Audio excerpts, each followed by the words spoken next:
What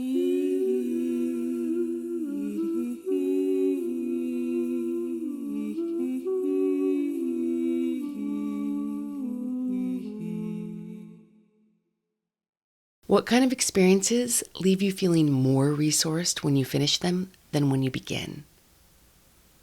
What if your joy is not random? What if it's your soul speaking through your heart's desire, trying to direct your compass? And what if, as you learn to follow it, suspend analysis and follow your joy, your life rearranges to create more room for it? On this week of Our Waking Dream, we'll be exploring that as it's amplified in the cosmos. We'll be exploring that and how to embody it in your own life. Because on this show, every week I go over one basic astrology theme and how to bring it into your practical day-to-day life. I'm Coco Swanson, and I've been immersed in this field for, 3 decades now. And over on my site, I have a whole ecosystem of support. Also, every other week, I'm on live with you. You can jump on and bring me your problems. And I have a knack, I've been trained and really embody the practice of sitting with problems and sussing out what the root theme is, and practical ways we can change the dial on our destiny and embody it in our love, in our leadership, and our lifestyle. So there's links to my site below. But in the meantime, let's talk astrology first.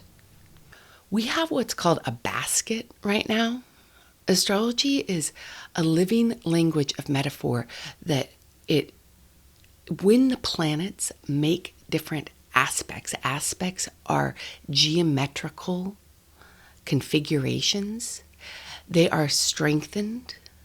And so in this case, a basket is a collection of trines, and it's trines, sextiles, and an opposition. And so it's like weaves together a basket with a handle. That's at least how I'm looking at it.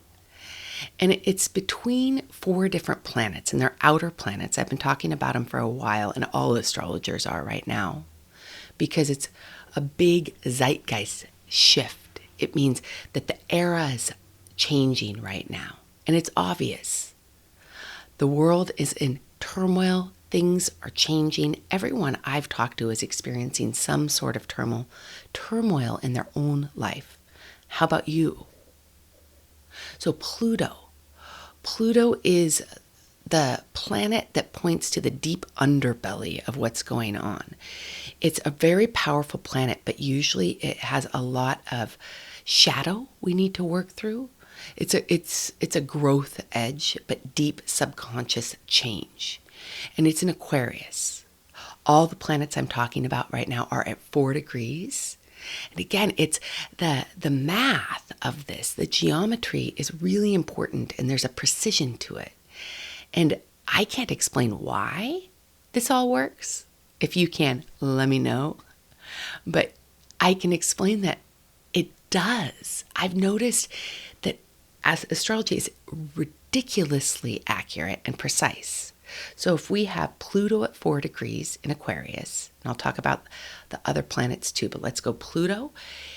It's in Aquarius. Basically, right now, the more you can discover and really embody your authenticity, the more that you'll contribute to your life and society. It's like society is shifting right now, and it's enhanced by us really coming into our authentic, zany selves, because it takes each human being different, a different piece of the puzzle to make the whole. And right now, exploring that is important, and it's a deep, explorative, long-term process, because Pluto takes 20 years.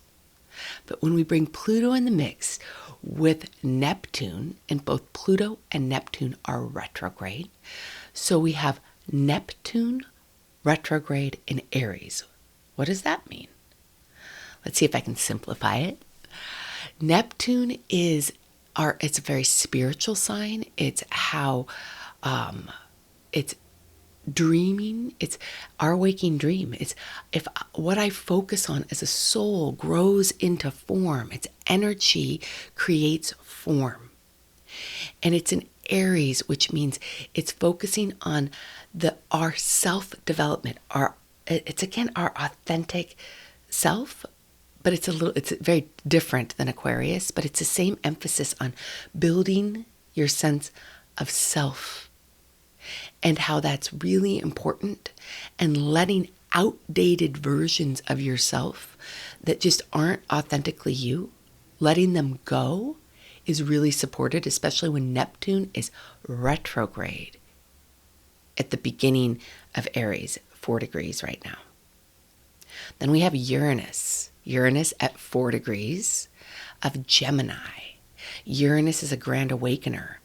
It's a lightning bolt awakening. It's like if something's struck by lightning, it can't be unstruck by lightning. It brings an aha. And in Gemini, it's an aha around communication, ideas, how we're sharing information. And so we can expect new perceptions and new information to come in a somewhat startling and kind of shocking way right now. We have Jupiter in Leo.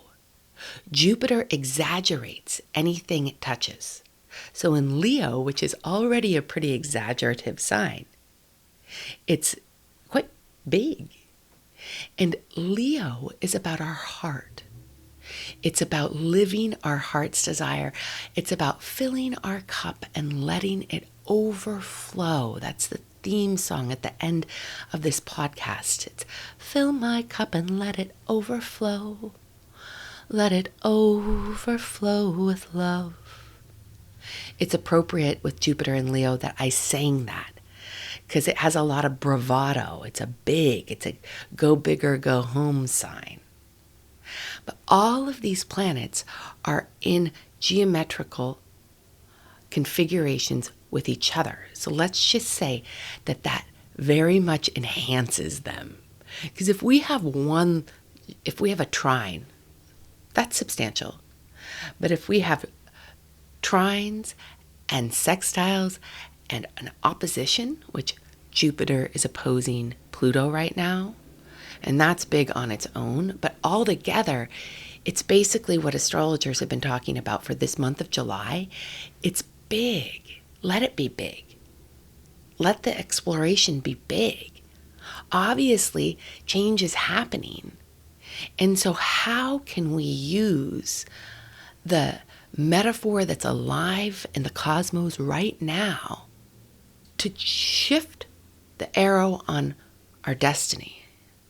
What I mean by that is a way that I've thought of and been taught of thinking of a difference between fate, what's fated, and what's destined, and why it's an arrow we can shift, is because what's fated is determined by our karmic patterns, our familial wounds, societal norms. That's fated, just going down the beaten track. Well, the more inner work we do, the more inquiry, the more peeling back layers we do, and the more, we embody and claim responsibility for our own waking dream, that shifts the arrow. The more forgiving we do, the arrow shifts. The more alignment with joy shifts the arrow. And what we attract and where we go changes. So it's a changing dial on our destiny. The first practice I always include in this podcast are inquiry questions, because when we inquire about how we're doing with these themes, that takes the pulse and it indicates how much of the practices we need. They're good to bring to your journal, to your conversations with your friends, whoever you're listening to this with, and doing inner work with. Essentially with this one, considering that we're looking at authenticity, that we're looking at building your what's natively in alignment with your heart, it's time to explore that. Like, what resources you? How are you replenished? What brings you joy? How in touch are you with your heart's desires? If you don't feel very in touch with your heart's desires, you can explore what you naturally loved as a child, and that will direct you to what you natively and naturally love. Who and what circumstances cause you to feel more peace, more contentment, more excitement? What lights you up? How about this one? If you learn to trust that your authentic nature and living into what you want created more internal and external resources, what would you do? How would that change how you're acting? And how about this for Uranus and Gemini? What new ahas and perspectives have you been receiving lately? Those lightning bolt ahas. And how would you shift how you're acting and what you're doing if you trusted that you were really supported in following your joy, in following your heart's desire? What would change? These questions allow for you to understand how easily or not easily accessible your own desires are. Like what you want, what you need. And it's a very advantageous time to do so. Practice number 2 is a heart's desire mini or macro break, where you take the pulse on your heart's desire and start to have that as more of a focus. Essentially, how about we become students of what resources you authentically? So here's what I suggest. You take a minute, you take 5 minutes, you take a half hour or an hour. A micro break is like a minute. Macro break for me is when I'm doing something for at least a half hour. And the whole goal of this is to really listen and study your heart's desire. Heart's desire is indicated by our emotions feeling good. So I ask myself, what would make me feel good right now? And if you're like me or most people I know right now on planet Earth, we're pretty exhausted. Like, this is a heavy lifting time emotionally and physically. So perhaps the first heart's desire is to rest. Maybe it's to take a walk. Maybe if you're like me, you need a little dance. But whatever activity you're doing, say you lie down. Well, in this exercise, you just name, I'm here to learn from my heart. So you place your hands on your heart and you intend, simply intend. I am open to receive insight from my heart. Please guide me. What do I love? And then focus on what you love. All of us are different. And so maybe you love being outside. Then you just focus on it. What's it like to be outside? Or maybe, like me, I love transformation and I love witnessing others transform. Well, I imagine doing that and what it feels like. Notice when fear comes up, because fear is the quickest way to quiet the voice of your heart. And so in this exercise, an exploration of your heart's desire, the primary curiosity is, what do you love? What do you naturally love? And you can have all sorts of different aspects of what you love that are seemingly unrelated. And so say I sit down and I'm listening, I'm open to receive my heart's desire, and I just think of the color yellow. Well, that doesn't make sense. Like, how is that going to change my life? I don't know. But the heart does not base its information on analysis. The heart is underneath the brain. It's more primary. It speaks through emotions. When the goal is to become a student of our heart's desire, we just listen to what lights us up. And on this micro or macro break, what I suggest is when you're resting or when you're on a walk, when you're taking a break, especially from devices and from other people, unless you're doing this with another person, you go inward and you listen. What brings me joy? And then allow yourself to explore without analysis. Like it might say, oh, I love being in Europe. Or I love, and then you fill in the blank. And then you just say, I'm open to receive more opportunities to do so. And that's it. Simply listening and studying your joy and being open to receive more of that will bring more. It's a cause and effect reality, and it happens through intention and presence and breath.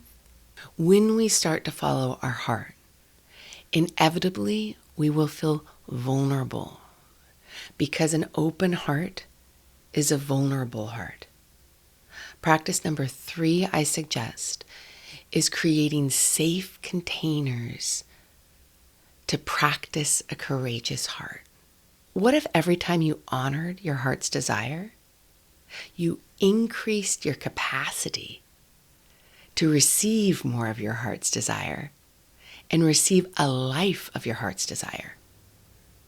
With this practice, I suggest that you, one, delineate your heart's desire. So say you're really drawn to a person. You're really drawn to someone that you maybe have a crush on, or you're drawn to living in a different place, or your heart's drawn to having a different job, but it's scary. There's a real difference between fear that is going towards something that's actually dangerous versus the fear that's dangerous for your heart. The fear that's dangerous for your heart might be equally as scary, but if you imagine fulfilling that desire, whatever you're going towards, it lights you up.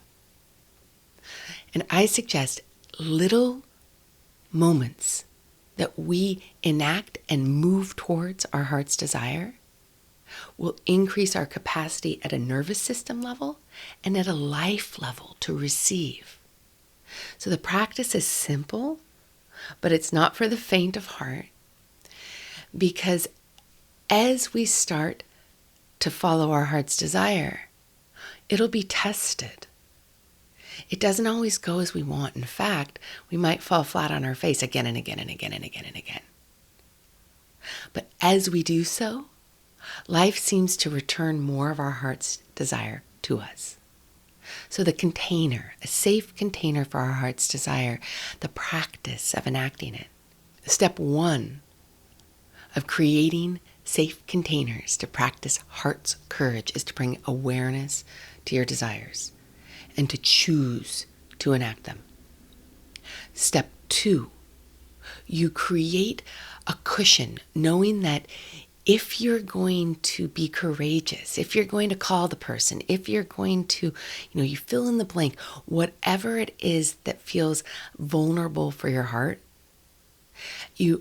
afterwards, you make sure that you will be soft with yourself, that you will perhaps cuddle your animal, or you'll take a bath, or you'll talk to a friend and celebrate the enactment of your courage. And so you create a cushion. Then you enact it. Enact it, whatever it is. If it's talking to that person, if it's calling, if it's usually whatever it is will cause you to feel more vulnerable. Then you do it. You press forward and you celebrate. Because what we celebrate, it's like we enhance. But say I don't know, we'll use an example of, say I know I need to start being more courageous with my voice because I want to lead. Well, say I'm courageous with my voice and the conversation falls flat on its face. Well, then I come back with this exercise, create a soft space for myself and say, sweetheart, fantastic job following through on your heart's desire. And although you fell flat on your face, that is not a sign of you being inadequate. That's actually a sign of you being fantastic and being human. So the container for your heart's courage is simple. You bring awareness to your heart's desire. You know that following it might cause you to fall flat on your face. That's just the way it is. So you create the cushion afterwards. You enact, you fully, even if it's just one little action that causes your heart to be courageous, you celebrate it. Because what we celebrate grows. We have increased capacity when we practice. And living from a courageous heart allows our destiny to change, and allows for us to receive more love, to receive more opportunities of joy, to be more resourced in our own lives and in our communities. Yeah? Okay, that's the end of today's Our Waking Dream. Thank you for being a part of this. Please share this. Please give it a review, like, or subscribe wherever you're at. I appreciate you so much. Thank you, thank you, thank you. I'll see you next week. Thank you for being a part of our community here at Our Waking Dream. Please make sure to like, subscribe, and share. Fill my cup and let it overflow. Let it overflow with love.